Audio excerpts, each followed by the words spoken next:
qu'est-ce que c'est un prophète? Qu'est-ce que c'est un être accompli? Pourquoi a-t-on besoin d'être accompli dans notre vie? Tu n'as pas besoin d'un être accompli si tu ne veux pas toi-même marcher dans le chemin de l'accomplissement. Ce potentiel de vie peut être oublié. Et là, il nous faut quoi? Il nous faut un rappel de ce potentiel.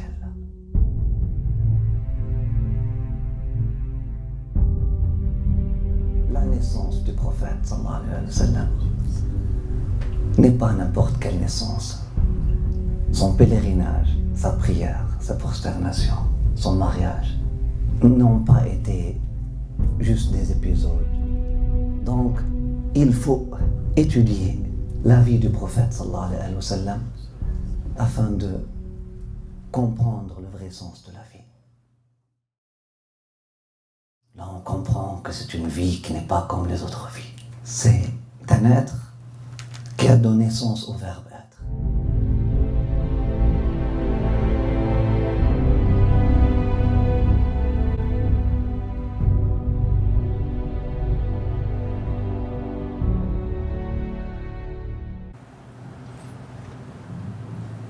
Tu ne seras pas exclu de la rahma d'Allah subhanahu wa ta'ala si tu touches le Coran sans avoir fait ton wudu.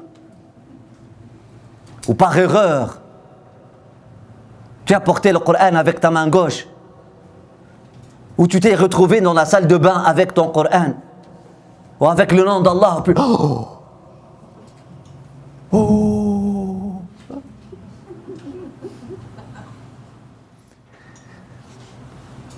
On n'a pas un code secret, un code superstitieux comme les sociétés secrètes ont. Un code symbolique avec Dieu. Si je fais ça, je romps mes liens. Non. Automatiquement comme ça. Même si je ne suis pas conscient, même si je n'ai pas fait ce geste-là dans l'intention de rompre mes liens avec Allah. Hasha abadan. Sauf que, pourquoi alors je touche le Coran avec la main droite, je le porte avec la main droite, et je me lave, ou je me purifie de moi-même, et de mon cerveau, et de mes émotions, et de tout. C'est-à-dire, je remets toutes ces choses-là à Dieu avant de le toucher. Par art, vénération par art, par amour. C'est la parole de mon Seigneur. Vous comprenez? Voyez la différence? Plusieurs primitifs modernes aujourd'hui, ils appliquent la sunna du prophète sallallahu alayhi wa sallam. Suivant quel paradigme? Je vous laisse deviner.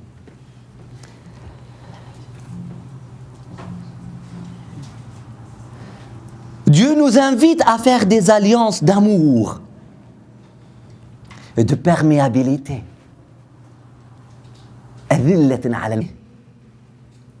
Et d'alignement de nos forces extérieures et intérieures dans la voie et la direction que ces alliés prennent et entreprennent.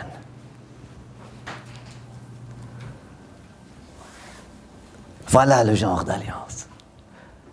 Tu as rencontré un homme d'Allah. Tu as rencontré un wali d'Allah. Aligne ton énergie dans sa voie. Et prends sa voie. Et entreprends sa voie. Et ne la prétends jamais.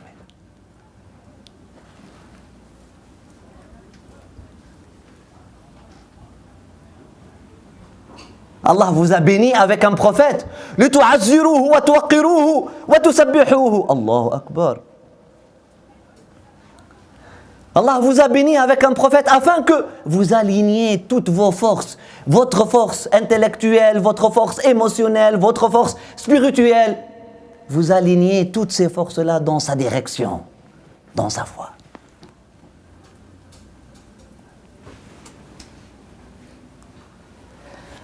Amour, al-hubb, donc, est le mot-clé. C'est le furqan entre le tawhid et le shirk.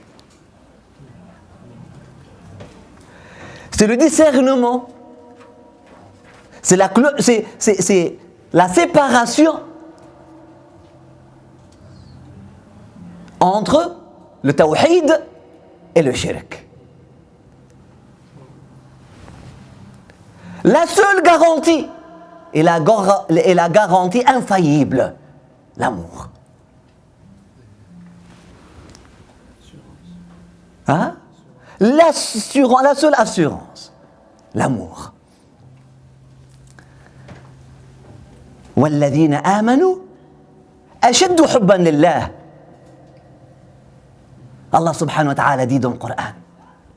Et ceux qui ont la foi ont le vrai amour, ont retrouvé le vrai amour, ont redonné à l'amour son allure et sa vraie définition et sa vie. Le vrai amour n'est connu et n'est accessible que pour et par Dieu. Donc, pour et par les gens qui sont pour et par Dieu. Les primitifs n'aimaient pas Dieu et ne cherchaient pas à le connaître.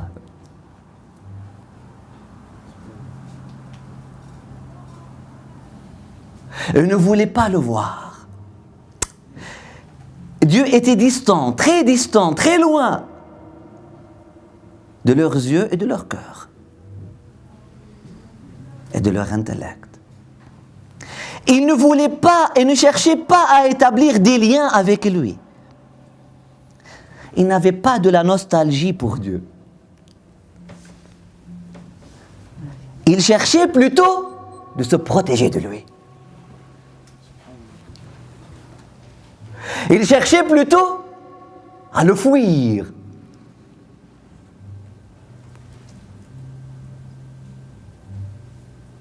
À mettre entre eux et lui des couvercles et des couvertures.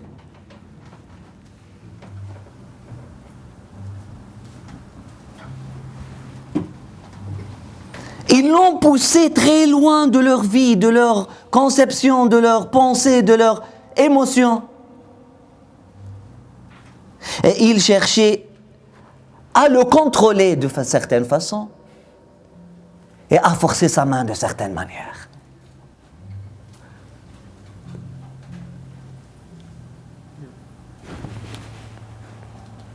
L'esquiver et faire ce qu'on veut faire, malgré lui. Il cherchait donc à l'éviter à tout prix, à l'ignorer à tout prix. Tout ce qu'il cherchait était quoi? La basse vie. La basse, al-hayat ad-dunya, la basse vie. Le niveau le plus bas de l'existence, ou la quasi-inexistence. Il n'était pas intéressé à la vraie vie. Allah subhanahu wa ta'ala dans Sourate An-Nahl, ce n'est pas de la philosophie, je vous relate les versets du Coran. Si vous avez lu le Coran, vous ne retrouvez pas mes mots, vous n'avez pas lu le Coran. Je suis en train de traduire chaque phrase d'une traduction d'un verset. Parfois je vous le donne, parfois je ne vous le donne pas. D'ailleurs, pour cette question de vie, Allah subhanahu wa ta'ala dans Sourate An-Nahl, verset 21, lorsqu'il parle des gens de la jahiliya, il dit amwatun ghayru ahya wa ma yash'urun. Ils sont morts, ils ne sont pas vivants. Ils n'ont même pas de ressentiment. Dans Sourate Yasin, verset 70, Allah subhanahu wa ta'ala dit litunzira man kana hayya wa yahaqqa al-qawlu 'ala al-kafirin. Afin que tu parles à ceux qui sont vivants.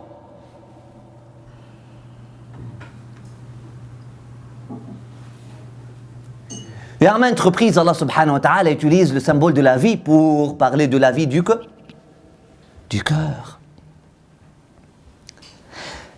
Les gens, les primitifs, n'étaient pas en contact avec leur cœur ni leur sens.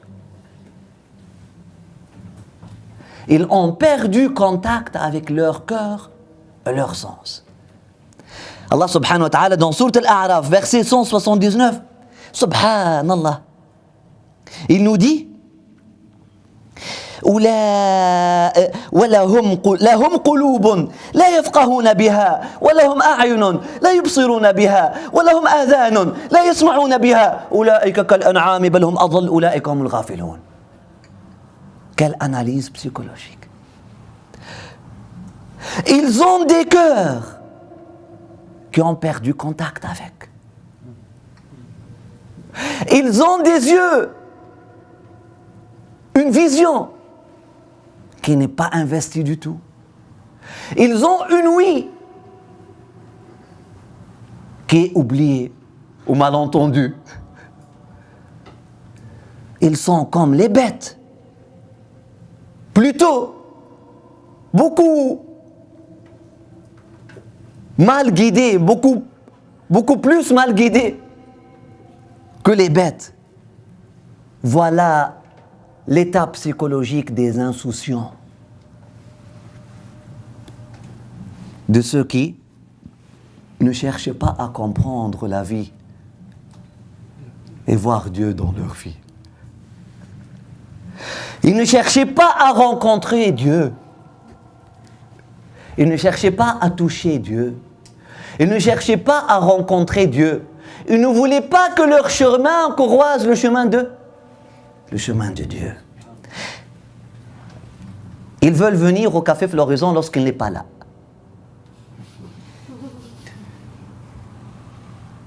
Je l'évite.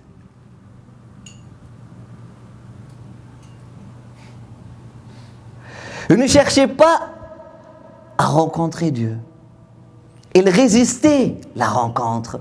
Ils fouillaient la rencontre. Ils évitaient la rencontre. Ils ne la voulaient pas. Jusqu'à ce qu'ils ont perdu foi en cette rencontre et l'ont complètement niée.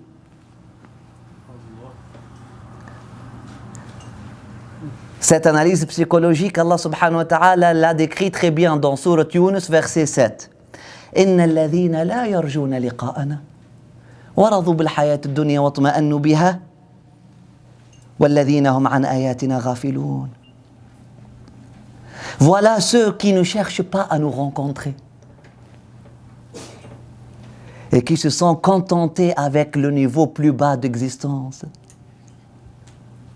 et ont trouvé dans ce niveau-là une assurance, une sécurité et une prédictibilité, prévisibilité, et une prévisibilité, une certaine cadence, un certain rythme, khalas.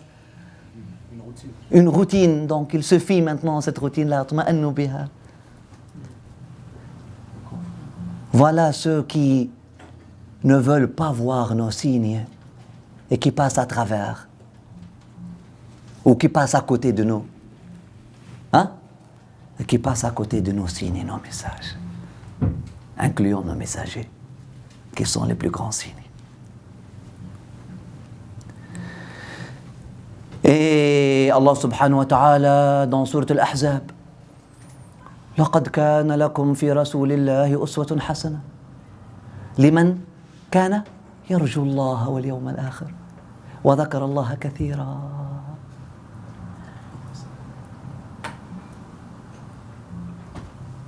Il y a pour vous certainement dans le messager, l'apôtre d'Allah, un vrai exemple, un bel exemple, un beau modèle pour qui? Pour celui qui aime Allah et cherche Allah, yarju Allah. Et aime le rencontrer ou désire le rencontrer ou aspire à sa rencontre et qui est toujours nostalgique. Dhakar Allah kathira. Et qui est tout le temps nostalgique et qui se rappelle de son bien-aimé sans cesse.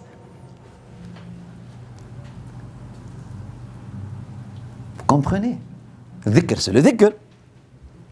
Dhikr, c'est pas astaghfirullah, astaghfirullah, astaghfirullah, astaghfirullah, astaghfirullah. Dhikr, c'est astaghfirullah, astaghfirullah. Je cherche à voir Allah. Je veux aimer Allah. Se rappeler d'Allah. Dhikr, littéralement, veut dire se rappeler d'Allah. C'est une relation d'amour.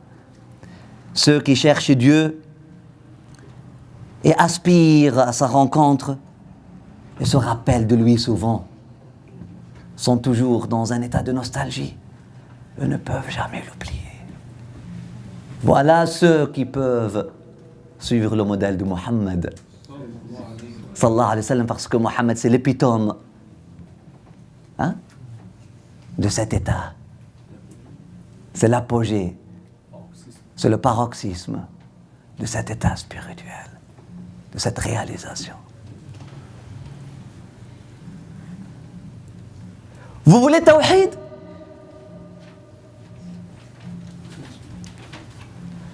Vous voulez une garantie contre le shirk? Vous voulez une assurance vie qui reste après la mort et qui survit après la mort pour être toujours avec Dieu dans le tawhid? Aimez Allah. Voilà le tawhid. Aimez Allah. Aimez Allah de tous vos cœurs. D'ailleurs, c'était la première khutbah de Rasulullah sallallahu alayhi wa sallam à Médine. La première khutbah de Jumu'ah.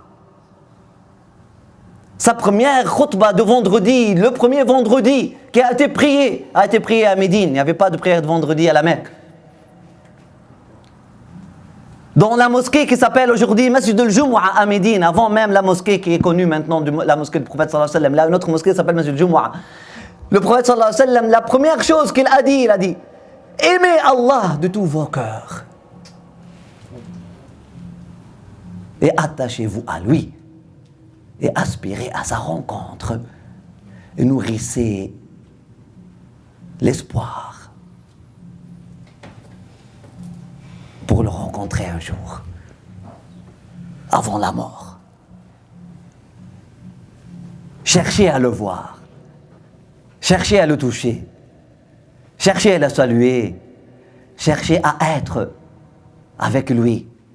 Et pour pouvoir être avec lui, cherchez à être.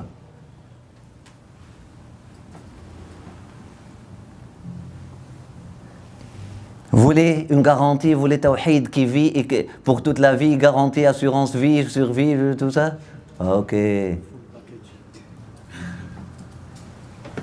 le prophète sallallahu alayhi wa sallam. Et aimez Abdul Qadir al-Jilani. Et aimez Ahmed al-Rifa'i. Et aimez Ahmed al-Badawi. Et aimez Isa. Et aimez Maryam. Aimez Idriss. Aimez Adam. Aime ta mère Hawa. Aime ta mère Khadija. Elle a 360 millions alliés. Afin de se libérer de l'idolâtrie, faut avoir encore plus d'alliés et d'exemples dans sa vie et de modèles positifs.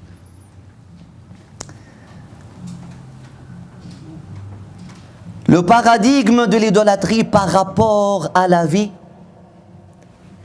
est résumé dans le verset 24 de sourate Al-Jathiyah ou encore dans le verset 49 de sourate Al-Isra. وقالوا ما هي إلا حياتنا الدنيا نموت ونحيا وما يهلكنا إلا الدهر.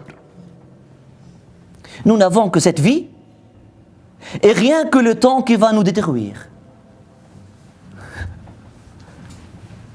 Ou encore, est-ce qu'après être transformés en débris d'os, nous allons être ressuscités?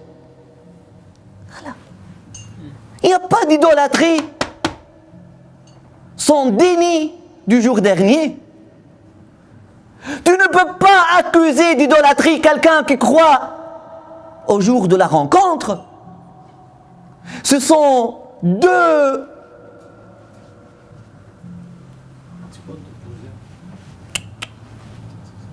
ensemble. De complément. Encore. Corrélé. Corrélation. Corrélé. Corrélé. Corollaire. Sont deux corollaires. toujours ensemble. Shirk et déni du jour dernier, ou foi faible, affaiblie, réduite à un abstrait, une poussière de foi comme ça, juste une imagination. Tu ne peux pas être mushrik si tu aimes Allah et tu aspires à sa rencontre. Impossible. Impossible. Et tu ne peux pas être muwahhid si tu n'aimes pas Allah et tu n'aspires pas à sa rencontre. Wallahi, impossible. Tu n'as rien goûté de tawhid si tu n'aimes pas Allah et tu n'aspires pas à sa rencontre. Il y avait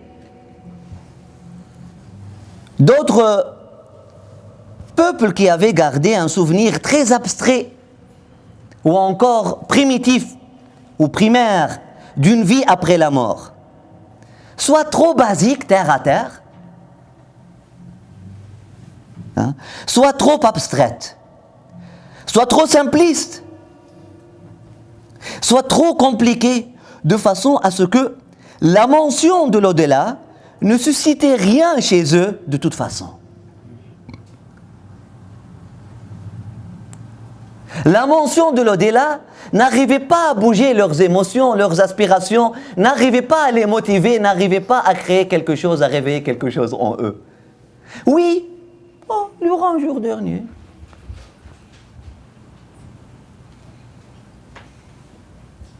Parce que nous sommes le clan, les enfants de Dieu, nous allons être admis au paradis sans jugement et les autres, on va voir. Etc. Une vision, une imagination de l'au-delà, une projection, qui n'inspire pas, qui ne rassasie pas l'esprit assoiffé, qui ne réveille pas le cœur, qui ne bouge pas le cœur, qui ne motive pas. Une énergie trop faible pour créer un lien quelconque. Pas comme les versets du Coran. 70% des versets du Coran nous parlent de quoi? De qu'est-ce que Allah nous a préparé? Ajib. Après la mort. De façon poétique, de façon émotionnelle, de façon symbolique. Une description à la fois simple et riche, à la fois accessible, symbolique et profonde. Une description qui parle à l'humain et qui motive et qui bouge les cœurs et les émotions.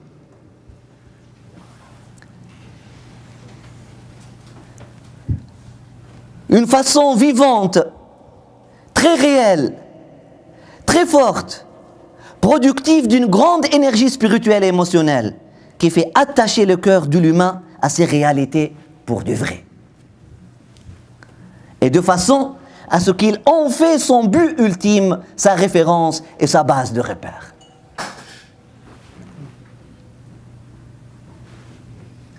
C'était ça la question fondamentale.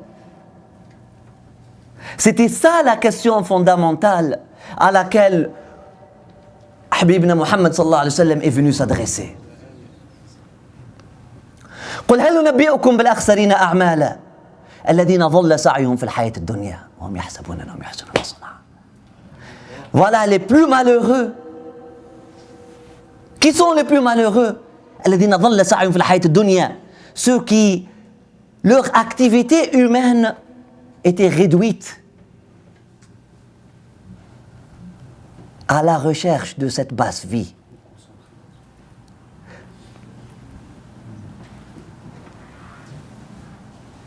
Leur course sur terre, leur course sur terre était juste derrière là, l'euro et le dollar.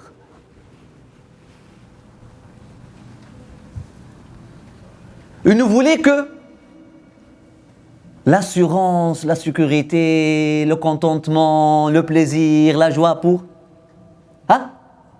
Ici, l'éphémère. L'éphémère. L'éphémère. C'est pour ça Allah subhanahu wa ta'ala, il fait toujours ce contraste entre al-fani et al-baqi. ويبقى وجه ربك ذو الجلال والإكرام والباقيات الصالحات خير عند ربك ثوابا وخير أملا. Cherchez qu'est-ce qui va rester. Comme l'a bien dit un des saints de l'islam.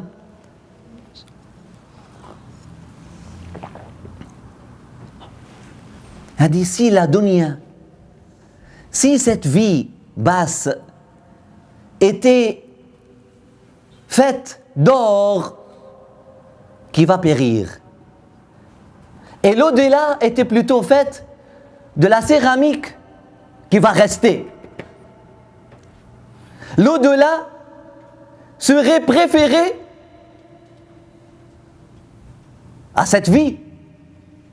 Que dire alors si en réalité cette vie est faite de céramique qui va périr et l'au-delà est faite d'or qui va rester?